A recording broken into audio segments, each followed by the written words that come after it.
2022-2026 illərdə sosial-iqtisadi inkişaf strategiyasının və böyük qayıdışa dair birinci dövlət proqramının uğurlu icrası, eləcə də onların növbəti mərhələsi orta müddətli dövr üçün əsas çağırışlar hesab olunur. Bugün artıq 2027-2030-cu illəri əhatə edəcək yeni strategiya və böyük qayıdışa dair ikinci dövlət proqramı hazırlanır.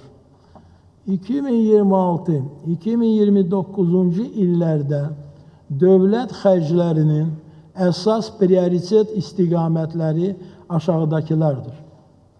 Dayanıqlı iqtisadi artımın dəstəklənməsi, işğaldan azad olunmuş ərazilərdə yenidən qurma, bərpa və məskunlaşdırma tədbirlərinin davam etdirilməsi, müdafiə və milli təhlükəsizlik tədbirlərinin gücləndirilməsi, sosial müdafiə və sosial təminat istiqamətində tədbirlərin davamlı icrası, təhsilin və innovativ inkişafın dəstəklənməsi, səhiyyə sisteminin müasirləşdirilməsi və tibbi xidmətlərin keyfiyyətinin yüksəldilməsi, təmiz ətraf mühit və yaşıl artımın təmin olunması.